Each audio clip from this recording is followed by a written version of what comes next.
கீழடி பற்றிய குறிப்புகளை இந்த வீடியோல பார்க்கலாம். இது நமக்கு evolution of society in South India அந்த டாபிக் அண்டர்ல வந்து நமக்கு யூனிட் 6ல வந்து டிஎன்பிசில வந்து சிலபஸ்ல இருக்கு.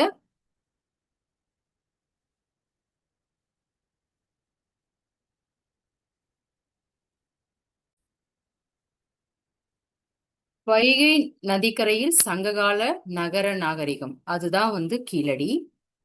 தமிழ்நாடு அரசோட தொல்லியல் துறை வந்து வெளியிட்ட கீழடி வந்து 4ஆம் கட்ட அகழ் ஆய்வு செய்ததுல அறிக்கையின் சிறப்பம்சங்கள் பார்க்கலாம். 2018ஆம் ஆண்டு மேற்கொள்ளப்பட்ட 4ஆம் கட்ட அகழாய்வுல போது சேகரிக்கப்பட்ட 6 கரிம மாதிரிகள் அமெரிக்க நாட்டின் புளோரிடா மாகாணம் மியாமி நகரத்தில் அமைந்துள்ள பீட்டா பகுப்பாய்வு சோதனை ஆய்வகத்திற்கு அனுப்பப்பட்டு அதுல வந்து அதிகபட்சமாக 353 சென்டிமீட்டர் ஆழத்தில் கண்டெடுக்கப்பட்ட கரிம மாதிரிகள் வந்து எந்த காலத்தை சேர்ந்தது அப்படின்றது வந்து கண்டறியப்பட்டது. 580ஆம் கிமு அந்த காலத்தை சேர்ந்ததாக அறிவிக்கப்பட்டது. அப்போ வந்து 580ஆம் காலகட்டத்திலேயே தமிழ் பிராமி எழுத்துக்கள் பொறிக்கப்பட்ட பானை ஓடுகள் இது அப்படின்றது கண்டறிய முடிஞ்சது. அப்போ நம்மளுடைய தமிழோட தொன்மையை வந்து நீங்க தெரிஞ்சுக்கலாம். இதுல இருந்து நமக்கு 6ஆம் நூற்றாண்டிலிருந்து தமிழக மக்கள் எழுத்தறிவோடு இருந்திருக்காங்க அப்படின்றத இதுல இருந்து நம்ம உறுதியா சொல்ல முடியும். அந்த ஓடு வந்து இதுதான்.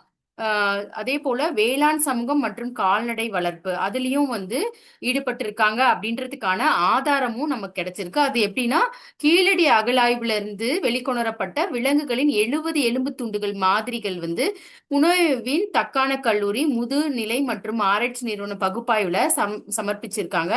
அந்த எலும்பு துண்டுகள் பகுப்பாய்வு செய்த பின்பு அறிக்கை வெளியிட்டிருக்காங்க. அதுல வந்து அது வந்து பசு காளை, திமிழுள்ள பசு காளை, இந்த திமிழுள்ள பசுனா இது காளை, எருமை, செம்மறியாடு, வெள்ளாடு, கலைமான், காட்டுப்பன்றி, அப்புறம் மயில், அதோட உயிரினங்களை சேர்ந்த எலும்புகள் அப்படின்னு சொல்லிட்டு கண்டறியப்பட்டுள்ளது. அது மட்டும் இன்றி வந்து கட்டிட தொழில்நுட்பம் தமிழகம் வந்து சங்க காலத்தை சார்ந்தது அப்படின்றதுக்கு தொல்லியல் இடங்கள்ல வந்து நம்ம கிடைச்ச சான்றுகள் வச்சு பார்க்கும்போது செங்கற்கள் போல இங்க கிடைத்திருக்கு. அந்த செங்கல்லோட சைஸ் பாருங்க, 1:4:6 இருக்கு இந்த விகிதாச்சாரத்துல. இது வந்து அக்கால கட்டுமான தொழில்நுட்பத்திற்கு யூஸ் பண்ணியிருக்காங்க அப்படின்றதும் வந்து தெரிய வந்திருக்கு. அப்போ அந்த காலத்துல இருந்து நமக்கு இவ்வளவு வந்து ஆர்கிடெக்சர்லயும் நம்ம இருந்திருக்கோம். அதே போல நெசவு தொழில் அகவாழ்வுல வந்து கண்டெடுக்கப்பட்ட நூல் வந்து நூற்க பயன்படும் 180க்கும் மேற்பட்ட தக்களிகள் துணிகளில் உருவ வடிவு அமைப்புகளை வரைவதற்காக உபயோகப்படுத்தப்பட்டது. ஸோ இதுதான் வந்து அந்த தக்களிகள். ஸோ இதெல்லாம் எலும்பில் ஆன கூரிய முனைகளை கொண்ட தூரிகைகளை கொண்டதா இருக்கு. கருங்கல் மற்றும் சுடுமண்ணால் செய்யப்பட்ட தரியில் தொங்கவிடும் குண்டுகள் இது. அப்போ நெசவு தொழில் இருந்திருக்கு அப்படின்றதும் செம்பில் ஆன ஊசி போன்ற தொல்பொருளும் இப்பகுதியில இருந்து கிடைச்சிருக்கு. இதன் மூலம் வந்து நம்ம நெசவு தொழிலும் இருந்திருக்கும், நூல் நூற்றல இருந்திருக்கும், பாவு அமைத்தல், தறியில் அமைத்தல், நெசவு இது எல்லாமே வந்து இருந்ததுக்கான உறுதி வந்து இப்போ ஆயிருக்கு. வணிகம் அப்படின்னு சொல்லிட்டு பார்த்தோம் அப்படின்னா, கீழடி அகழாய்வுல வந்து நம்ம கண்டெடுக்கப்பட்ட அகோட், கார்னீலியன் போன்ற மணிகள் வந்து அது செய்யறதுக்கான மூலப்பொருட்கள் இந்தியாவோட வடமேற்கு பகுதி மகாராஷ்டிரம், குஜராத் வழியாக கொண்டு வரப்பட்டிருக்கலாம் அப்படின்னு சொல்றாங்க. ஸோ இந்த மணிகள் தான் அது இங்க கொடுக்கப்பட்டுள்ளது. கீழடியில் சிவப்பு வண்ண பானை ஓடு ஒன்று கண்டெடுக்கப்பட்டுள்ளது. இவ்வகை பானைகள் வந்து கிமு 2ஆம் நூற்றாண்டு ரோம் நாட்டில் புழக்கத்தில் இருந்ததுக்கான தனித்தன்மை வாய்ந்த அரிட்டைன் வகையை சேர்ந்தது அப்படின்றதும் கண்டுபிடிக்கப்பட்டுள்ளது. இதுல இருந்து நம்ம வணிகத்தின் மூலியமா தான் இது இந்த மூலப்பொருட்கள் எல்லாம் பெற்று அவங்க யூஸ் பண்ணியிருக்காங்க அப்படின்றது வந்து நமக்கு தெரிய வருது. இது வந்து கீழடியில கிடைச்ச சான்றுகள் மூலியமா நமக்கு கிடைத்த தகவல்கள். அணிகலன்கள் மற்றும் மணிகள் இங்க பாருங்க. இந்த பெண்டன்ஸ் எல்லாம் பாருங்க. இங்க இந்த மணிகள் வந்து என்னென்னலாம் யூஸ் பண்ணியிருக்காங்கன்னு பாருங்க. இது சூது பவளம் கார்னீலியன் இப்பதான் பார்த்தோம். தங்கத்திலான 7 ஆபரண துண்டுகள், செம்பு அணிகலன்கள் வந்து சிறிய துண்டுகள், அதோட சிறிய துண்டுகள், மதிப்புமிக்க மணிகள், கல்மணிகள், கண்ணாடி மணிகள், அப்புறம் வந்து சங்காலும் தந்தத்தாலும் செய்யப்பட்ட வளையல்கள், சீப்புகள் இது எல்லாமே கண்டெடுக்கப்பட்டிருக்கு. இது எல்லாமே வந்து ரொம்ப காஸ்ட்லியான வேல்யூவான ஒரு பொருட்கள்.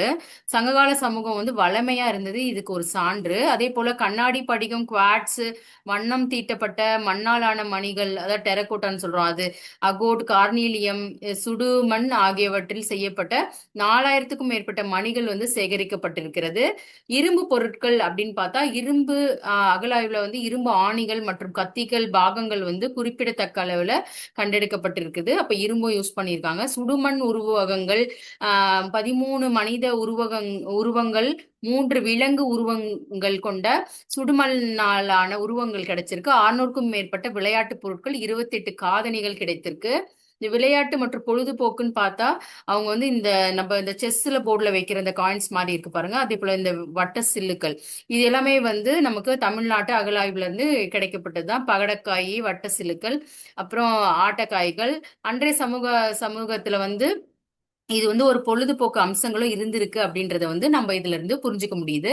கிடைக்கப்பெற்ற விளையாட்டு பொருட்கள் வந்து பெரும்பாலானவை வந்து சுடுமண்ணால் செய்யப்பட்ட விளையாட்டு பொருட்கள். இப்போ தட்டை வடிவில உள்ள பானை ஓட்டின் விளிம்புகள் நன்கு தேய்க்கப்பட்ட வட்ட வடிவத்தை கொண்டிருக்கும் விளையாட்டு சில்லுக்கள் அப்படின்னு சொல்லிட்டு இதுல வந்து குறிப்பிட்டிருக்காங்க.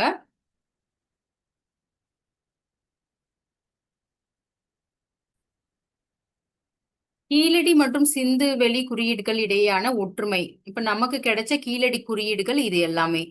இந்த பக்கம் இருக்கிறது வந்து சிந்து வெளியோட முத்திரைகள்ல கிடைச்ச குறியீடுகள். முக்கவாசி பாத்தீங்கன்னா ஒரு பெரிய டிஃபரன்ஸ் எல்லாம் ஒண்ணுமே இல்ல. ரெண்டுமே வந்து நமக்கு சமமா தான் வந்து இருக்கு. ரெண்டுத்தையும் கம்பேர் பண்ணி பாருங்க. எல்லா முத்திரைகள், சிந்துவெளி முத்திரையும் கீழடியில கிடைச்ச முத்திரையும் வந்து நமக்கு சமமா இருக்கு. வைகை நதிக்கரையில் உள்ள கீழடி அகழாய்வு மூலம் நகரமயமாக்குதல் கிமு 6ஆம் நூற்றாண்டிலிருந்து தொடங்கி இருக்குது அப்படின்றது இதுல இருந்து தெளிவாகுது. இந்த காலகட்டத்துல தான் வட இந்தியாவில் கங்கை சமவெளி பகுதிகளில் நகரமயமாதல் வந்து தொடங்கி இருக்குது. அப்போ நம்ம கீழடியில வந்து ஒரு நகரம் வந்து இருந்திருக்கு அப்படின்றதுக்கான சிவிலைசேஷன் இருந்தது அப்படின்றதுக்கான அடையாளங்கள் இது. அடுத்த வீடியோல வந்து ஆதிச்சநல்லூர் பற்றிய அகழாய்வு குறிப்புகளை வந்து பார்க்கலாம். Like, comment, share and subscribe my channel.